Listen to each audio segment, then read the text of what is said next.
नमस्कार मित्रांनो, आपल्या सर्वांची चॅनलवर स्वागत आहे। आज आपण एका अनोख्या आणि प्रेरणादायक आर्थिक विषयावर चर्चा करणार आहोत, ज्यामुळे तुमच्या आयुष्यात नक्कीच आर्थिक सकारात्मक बदल घडू शकतात। सुरुवात करूया आजच्या महत्त्वाच्या विषयाला। मित्रांनो, आजकाल जागतिक स्तरावर नोकरी कपातीचं संकट दिवसेंदिवस वाढत चाललेलं आहे। मोठमोठ्या कंपन्या, आर्थिक मंदी आणि इतर अनिश्चित कारणांमुळे हजारो कर्मचारी त्यांच्या नोकऱ्या गमावताना दिसतात। तुम्हाला माहिती आहे का, layoffs.fyi सारख्या रॉजर ली यांच्या संकेतस्थळाद्वारे या नोकर कपातीची अद्ययावत आकडेवारी उपलब्ध असते। त्यामुळेच आज आपण अर्थमेळ आर्थिक नियोजनासाठी मार्गदर्शक या विनायक कुलकर्णी यांच्या पुस्तकातील 25व्या प्रकरणावर आधारित नोकर कपातीच्या संकटाचा सामना कसा करावा, आर्थिक कुचंबनेतून कसं आपण बाहेर पडावं आणि कर्जाच्या मर्यादांचे व्यवस्थापन कसे करावे याविषयी सखोल चर्चा करणार आहोत। तसेच पर्यायी उत्पन्नाचे स्रोत आणि योग्य गुंतवणुकीचे महत्त्व नेमके काय आहे हे देखील जाणून घेणार आहोत। चला तर मग सुरुवात करूया या महत्त्वपूर्ण मार्गदर्शनाच्या प्रवासाला। मित्रांनो, काही महत्त्वाचे प्रश्न तुमच्या समोर मी मांडतो, ज्याची माहिती आपण या व्हिडिओत पाहणार आहोत। नोकर कपातीच्या वाढत्या संकटांचे कारण काय आहे आणि त्यामुळे सामान्य कर्मचाऱ्यावर कोणते परिणाम होत असतात। layoffs.fyi या रॉजर ली यांच्या संकेतस्थळावर उपलब्ध असलेल्या अद्ययावत आकडेवारीचा कर्मचारी कपात आणि त्याच्या परिणामांवर काय प्रभाव आहे। नोकरी गमावल्यास आर्थिक कुचंबनेतून बाहेर पडण्यासाठी कोणती पावलं आपण उचलली पाहिजे। कर्ज मर्यादांचे योग्य व्यवस्थापन कसे करावे आणि त्याचा आर्थिक स्थैर्यावर काय परिणाम होतो। पर्यायी उत्पन्नाचे स्रोत कोणते आहेत आणि ते स्थैर्य कसे प्रदान करू शकतील। योग्य गुंतवणूक कोणती असावी, ज्यामुळे नोकरी गमावल्यासही आर्थिक सुरक्षितता मिळू शकेल। नोकर कपातीच्या संकटाला सामोरे जाण्यासाठी कुठले दीर्घकालीन आर्थिक नियोजन करणे आवश्यक आहे। कर्मचारी कपात झाल्यास मानसिक आणि आर्थिक संतुलन राखण्यासाठी कोणत्या गोष्टीची काळजी करावी।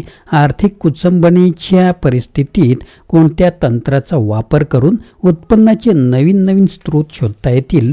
विनायक कुलकर्णी यांच्या अर्थमेळ ग्रंथातील 25व्या प्रकरणातून नोकर कपातीचे बळी ठरल्यास कोणत्या उपायांची शिफारस करण्यात आलेली आहे, या सर्व गोष्टींची माहिती आता आपण पाहणार आहोत। तत्पूर्वी आपण जर चॅनलवर नवीन असाल आणि आर्थिक साक्षरता, रोजच्या आर्थिक टिप्स पाहिजे असतील तर चॅनल सबस्क्राइब करायला विसरू नका।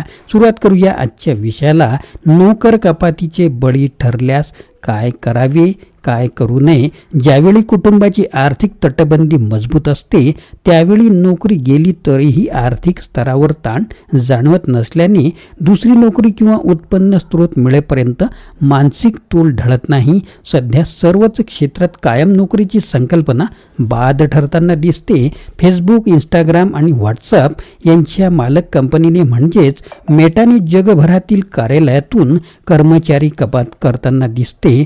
ॲलन मस्क यांनी ट्विटर ताब्यात घेता क्षणी मोठ्या प्रमाणात कर्मचारी कपात केली। रॉजर ली यांच्या वेबसाईटवर तुम्ही जगभरातील माहिती तंत्रज्ञान क्षेत्रातील कंपन्यांनी आजवर केलेल्या कर्मचारी कपातीची माहिती तुम्हाला उपलब्ध होते, तुम्ही पाहू शकता। कोविड-19 पासून 1328 कंपन्यांनी जवळपास 2,17,404 लोकांना घरी बसवले आहे। 2022 मध्येच 789 कंपन्यांनी 1,21,413 कर्मचाऱ्यांना नोव्हेंबरपर्यंत नारळ दिला आहे। इतर कोणत्याही क्षेत्रापेक्षा माहिती तंत्रज्ञान क्षेत्रातील या कर्मचाऱ्यांना अधिक या कपातीचा फटका अधिकच बसलेला दिसतो। अर्थात भारतातही या क्षेत्रातील कर्मचाऱ्यांना भारतीय कंपन्यांपेक्षा अधिक तर परदेशी कंपन्यांनीच घरी पाठवलेले आहे। जेव्हा अशा प्रकारे अचानक नोकरी जाते, तेव्हा मोठा मानसिक धक्का हा बसतो। एकीकडे भल्या मोठ्या पगाराच्या उत्पन्नाची झालेली सवय आणि त्यामुळे उंचावलेले कुटुंबाचे राहणीमान, तसेच अंगीकारलेली उच्चभ्रू जीवनशैली, तर दुसरीकडे उत्पन्नाचा स्रोत अचानक थांबल्यामुळे हा सर्व डोलारा कसा सांभाळणार या प्रश्नामुळे कुटुंबातील कर्त्या व्यक्तीसह त्याच्या पत्नीलाही धक्का बसतो। त्यातून दोघेही एकाच क्षेत्रात जर असले आणि दोघेही एकदम घरी बसले तर होणारी कुचंबनाही अधिकच असते। त्यात मोठे गृहकर्ज घेतलेले असेल तर डोळ्यासमोर काजवे चमकू लागतात.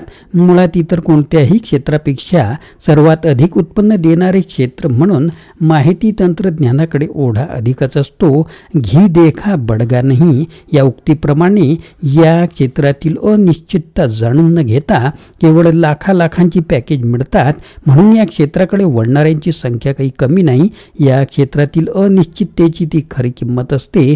प्रारंभापासूनच उच्च उत्पन्न स्तर गाठल्यामुळे जीवनशैली आणि राहणीमानात मोठे बदल करण्याऐवजी नोकरीतील असुरक्षिततेला प्राधान्यक्रम देऊन किमान 1 ते 2 वर्षाची तजवीज करूनच मोठ्या गृहकर्ज तसेच आलिशान वाहनांसारखी कर्जासारख्या आर्थिक जबाबदाऱ्या स्वीकारल्या पाहिजे. पती पत्नी जर एकाच क्षेत्रात आणि एकाच कंपनीत कार्यरत असतील तर दोघांपैकी एकाच्या वेतनाच्या किमान 50% रक्कम भविष्यातील आर्थिक उद्दिष्टांसाठी कसे गुंतवले जाईल याचा विचार होणे आवश्यक ठरते.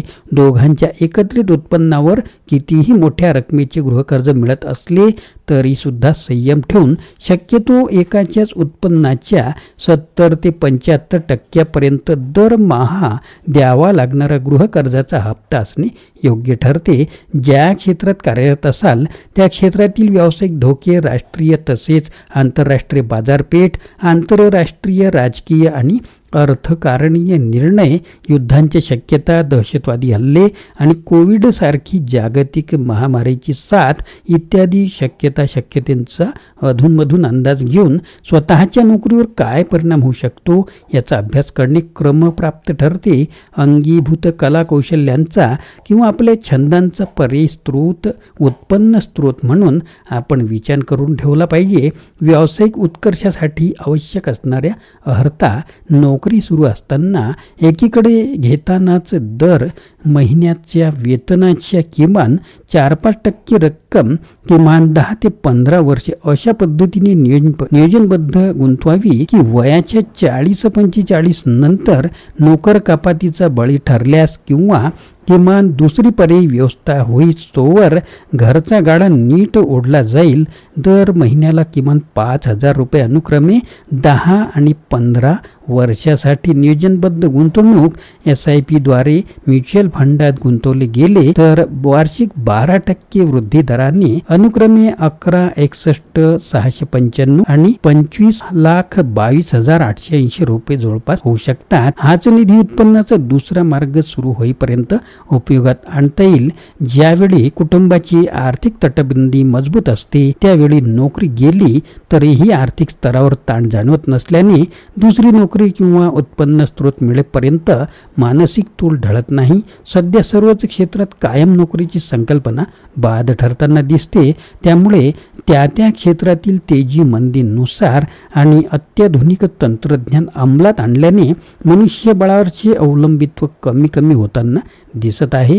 10 ते 25 माणसे कामाला ठेवण्यापेक्षा एक यंत्रमानव ठेवणे कंपन्यांना परवडू लागलेले आहे. हे सर्व घटक लक्षात घेता भविष्यातील उद्योगधंद्यांची बदलणारी दिशा ओळखून स्वतःला अधिक कौशल्ययुक्त बनवणे हीच गरज काळाची ठरणार आहे. मित्रांनो, आज आपण नोकर कपातीच्या संकटाशी निगडीत विविध मुद्द्यांवर चर्चा केली. त्यात कर्मचारी कपातीचे परिणाम, आर्थिक कुचंबणा आणि नोकरी गेल्यानंतर कोणती पावले उचलावीत यावर सविस्तर माहिती घेतली. याशिवाय कर्ज मर्यादांचे व्यवस्थापन, पर्यायी उत्पन्नाचे स्रोत आणि योग्य गुंतवणूक यांचे महत्त्व समजून घेतले. विनायक कुलकर्णी यांच्या अर्थमेळ या पुस्तकातील प्रकरण 25 मधील उपायांचा लाभ घेत आपण आर्थिक स्थैर्य कसे राखू शकतो हे समजले. या महत्त्वाच्या मार्गदर्शनाच्या मदतीने कोणत्याही आर्थिक संकटाला समर्थपणे तोंड देणे शक्य आहे. कृपया या उपायांचा विचार करा आणि तुमचे आर्थिक नियोजन मजबूत करा. शेवटी कठीण काळातही आशावादी राहून योग्य निर्णय घेणेच आपल्याला यशाकडे नेऊ शकते. या विषयावर तुमचे विचार किंवा अनुभव असल्यास कृपया कमेंटमध्ये नक्की शेअर करा. मित्रांनो, आशा आहे की तुम्हाला हा व्हिडिओ आवडला असेल. कृपया लाईक करा, शेअर करा आणि तुमच्या मित्रांसोबतही हा व्हिडिओ शेअर करा. चॅनलला सबस्क्राईब करा आणि आमच्यासोबत या शिक्षणाच्या प्रवासात सामील व्हा. पुन्हा भेटूया अशाच प्रकारच्या आगळ्या वेगळ्या व्हिडिओमध्ये. धन्यवाद.